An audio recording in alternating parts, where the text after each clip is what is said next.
अपने पिता को जो सम्मान नहीं कर पाया, आम जनता कुशवाहा को क्या सम्मान करेगा? अपने पिता को कैद कर दिया, अपने पगड़ी। अरे उनको तो शर्म आना चाहिए कि अपनी पगड़ी उतार के अपने बाप को जाके पैर पे रख देते कि यही बोले थे कि जब तक सरकार नहीं गिरेगा, जब तक सरकार नहीं बदलेगा, तब तक हम पगड़ी नहीं उतारेंगे। यही सम्राट चौधरी ना है जो विधानसभा में बोल रहे थे कि नीतीश कुमार का माइंड खसक गया है? यही नरेंद्र मोदी ना है जो बोले थे नीतीश कुमार के डीएनए खराब है? यही सुरेश शर्मा ना है बोले कि नीतीश कुमार के दिमाग नहीं काम कर रहा है? SC ST OBC पास हर समाज के लोग जाग चुके हैं, हर लोग जाग चुके हैं। और इस बार नरेंद्र मोदी को देश से उखाड़ के फेंक के ही इस देश के युवा इस बार दम लेंगे। प्रधानमंत्री के रूप में किन्हें देखना चाहते हैं? प्रधानमंत्री के रूप में महागठबंधन के नेतृत्व में जिनको सबसे अच्छा होगा, राहुल गांधी जी। मेरा नाम रमेश कुमार हुआ। किस विधानसभा से? हम बोचा विधानसभा से, मुजफ्फरपुर लोकसभा से। मुजफ्फरपुर लोकसभा का क्या हाल है? मुजफ्फरपुर लोकसभा का इस बार बदलाव की स्थिति है। बदलाव तो जैसे पिछले बार जैसे बीजेपी का यहाँ सांसद महोदय थे। तो आप बदलाव कहाँ करते हैं? सांसद बदलते कि प्रधानमंत्री बदलना है? सो पहले बोलिए। देखिए, देश के प्रधानमंत्री बदलना है, क्योंकि प्रधानमंत्री इसी मुजफ्फरपुर के सरजमी पे आके पताही के हवाई अड्डे पे मुजफ्फरपुर के तमाम लोगों को लॉलीपॉप देकर चले गए। 2014 में आके इसी एयरपोर्ट से उन्होंने घोषणा किया था कि 2019 तक एयरपोर्ट चालू हो जाएगा। उन्होंने यही हवाई अड्डा से उन्होंने घोषणा किया कि 2024 तक के चालू हो जाएगा, मगर मुजफ्फरपुर वासियों के सिर्फ लॉलीपॉप दिए। मुजफ्फरपुर के लीची पूरे देश में प्रसिद्ध है, मगर यहाँ पे जो किसान है उसको सही आय नहीं मिलता है। बेरोजगार की बड़े पैमाने है, महंगाई अपने चरम सीमा पे है, आप सभी जानते हैं। एक मिनट, आप सवाल किए हैं और उनसे काम चाहते हैं कि मुजफ्फरपुर का लीची का उद्योग या लीची का मतलब फल ज़्यादा यहाँ होता है, तो इनका यूटिलाइज नहीं किया जाता है। तो यहाँ का नहीं किया जाता है, किसान को सही मापदंड नहीं मिल पाता है। यहाँ पर तो सांसद भारतीय जनता पार्टी के थे पिछले बार, तो उनसे सवाल क्यों नहीं करते हैं? एक्चुअली मुजफ्फरपुर में जो सांसद जो अभी गठबंधन में आए हैं, इससे पहले तो अभी जो गठबंधन में आए, महागठबंधन में, ये इससे पहले ये बीजेपी में थे, मगर बीजेपी के शीर्ष नेतृत्व इनको काम नहीं करने देते रहे। जैसे मुजफ्फरपुर के अपने आप के बहुत बड़ा माफिया सुरेश शर्मा, जो अपने आप के बिजनेसमैन समझते हैं, वो काम नहीं करने देते। नित्यानंद राय काम नहीं करने देते थे। इन्होंने लेटर पैड पे उड्डयन मंत्री को इन्होंने एयरपोर्ट बनाने के लिए दिया, मगर यही सुरेश शर्मा, यही मुजफ्फरपुर के सुरेश शर्मा और यही नित्यानंद राय बिहार के कार्य नहीं होने दिए, यही मुजफ्फरपुर के कार्य नहीं होने दिए, स्मार्ट सिटी को कार्य नहीं होने दिए। सुरेश शर्मा मुजफ्फरपुर के तमाम लोगों के अजय निषाद जी भाजपा में थे और भाजपा के लोग ही काम करने नहीं देते थे। भाजपा के लोग ही अजय निषाद को काम नहीं करने देते थे, यही सुरेश शर्मा काम नहीं करने देते थे। और नहीं काम करने देंगे। अब तो कांग्रेस में आ गए हैं। कांग्रेस में आ गए हैं। कांग्रेस एक गठबंधन में आए हैं और महागठबंधन के वो शक्ति, वो ताकत है जो इस बार मुजफ्फरपुर से लोकसभा से अजय निषाद जी और वैशाली से मुन्ना शुक्ला जी जब जीत के जाएंगे, तो हर हाल में ये 5 साल के जो दौर है, उस दौर में मुजफ्फरपुर के एयरपोर्ट मिलेगा। मुजफ्फरपुर ही बिहार के विशेष राज्य का दर्जा मिलेगा तेजस्वी यादव के नेतृत्व में, और विशेष राज्य के दर्जा के साथ साथ बिहार में जो बड़े पैमाने पर केंद्र में सरकार बनेगी आपकी, तब ना विशेष राज्य का दर्जा मिलेगा।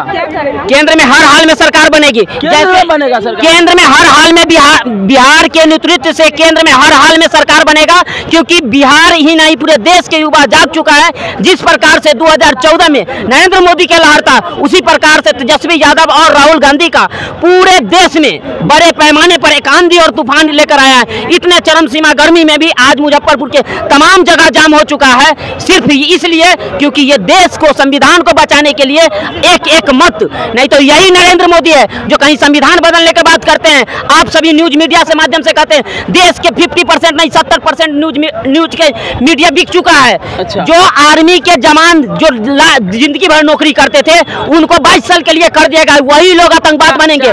4 साल के लिए कर दिया गया, आप इसको समझिए। 22 साल में जो और 25% वही परमानेंट रहेंगे जो आरएसएस के दलाल होंगे, जो आरएसएस के दलाल होंगे या बीजेपी के दलाल होंगे, उन्हीं को बेटा के परमानेंट किया जाएगा। और आने वाले समय में यदि इस बार अगर देश में केंद्र में अगर नरेंद्र मोदी की सरकार नहीं हटाया जाए, तो आने वाले समय में वोटिंग नहीं किया जाएगा। जो 25% आरएसएस के या बीजेपी के दलाल जो आर्मी में परमानेंट किया जाएगा, उन्हीं के माध्यम से AK-47 के बल पर यही नरेंद्र मोदी और यही आरएसएस के चमचा आम जनता, गरीब मजदूर संविधान बदल के वोटिंग करवाएंगे AK-47 के बदौलत। भाजपा के लोग कह रहे हैं कि बाबा साहब भी चाह करके भी संविधान नहीं बदल सकते, और आप बोल रहे हैं कि संविधान बदल दिया जाएगा। अरे यही नरेंद्र मोदी नहीं, यही इन्हीं का चमचा सुरेश शर्मा है। एकदम खुले माइक में कर रहे हैं, सोशल मीडिया पे कर रहे हैं कि इन्हीं का सोशल मीडिया पे ये सुरेश शर्मा है, इन्हीं का नित्यानंद राय है, इन्हीं का अमित शाह है, इनमें दम नहीं है। जब इस तरह का संविधान बदलने तो 400 पार क्या है? आपने ईवीएम सेटिंग करवाया है, आपने देश के संविधान बदलने के लिए देश के गुमराह कर रहे हैं। आप आम जनता, गरीब मजदूर को, शोषित SC ST OBC को आप छल कर रहे हैं। तब तो रोजगार की बात नहीं कर रहे हैं, तब तो आपने बेरोजगारी की बात नहीं कर रहे हैं। आप एक बार भी सोचते हैं कि देश में बड़े पैमाने पर जिससे सबसे ज्यादा नौकरी जॉब होता था उसको आप प्राइवेटकरण कर दिए। चाहे वो देश के तमाम रेलवे स्टेशन हो, सभी को प्राइवेटकरण करने का क्या उद्देश्य है?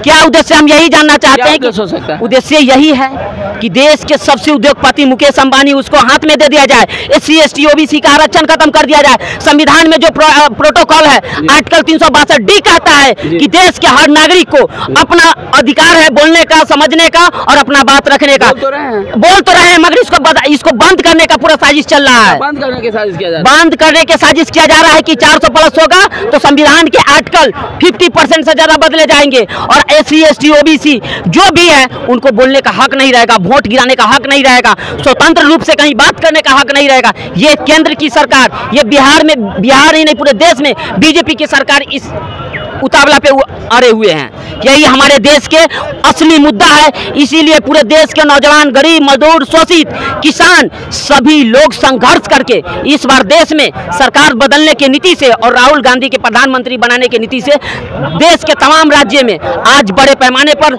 सभा में जा रहे हैं, वोटिंग कर रहे हैं और इसी परिस्थिति पे काम कर रहे हैं। 400 पार भारत में और 40 पार बिहार में नारा है उनका। 400 पार 4 जून को जो रिजल्ट आने वाला है वो नरेंद्र मोदी के पैर तर से जमीन खिसक जाएगा। नित्यानंद राय खुद अपना सीट हारने जा रहे हैं। नित्यानंद राय खुद सीट हारने जा रहे हैं। आपको बता देते हैं मुजफ्फरपुर से, जिसको पिछले बार मुजफ्फरपुर ने हरा के भेजा था वो चुनाव हारने जा रहे हैं। वैशाली से जब कहता है कि दिनेश सिंह मुजफ्फरपुर के जितने भी सरकारी अधिकारी उसको मुट्ठी में रखे हुए हैं, क्रिमिनल, इतना बड़ा बड़ा हत्या हो गया, क्यों नहीं नीतीश कुमार उनको बंद करवा दिया? नीतीश कुमार खुले मन से कह रहे हैं, आपके माइक के माध्यम से कह रहे हैं कि दिनेश सिंह क्यों नहीं नीतीश कुमार से बात किए। मुजफ्फरपुर के उद्योगपति आशुतोष शाही की हत्या हो गया, समीर कुमार हत्याकांड हो गया, जब नीतीश कुमार सत्ता में थे तो इसको क्यों नहीं खोला गया? क्यों नहीं खोला गया? आखिर अजय निषाद जी के से इतना बैर क्यों? उन्हीं का दिनेश सिंह का बेटी कोमल शाह, वो एक बगल विधायक रहेगी, पत्नी सांसद रहेगी अपने ML से। एक ही परिवार के क्यों दिनेश सिंह और किसी को क्यों नहीं चुनते? क्या वैशाली में सब चूड़ी पहने हुए हैं? और कोई राजपूत नहीं है, और कोई ब्राह्मण नहीं है, और कोई भूमिहार नहीं है, और कोई SC ST OBC नहीं है जिसको दिनेश सिंह आगे नहीं बढ़ा सकते? क्योंकि AK-47 के बल पे वो सबसे वोट लेना चाहते हैं। AK-47 के बल पे वोट नहीं लगता, इतना बड़ा इल्जाम लगा रहे हैं उन पर। अरे सब डर क्या, किस बात की है?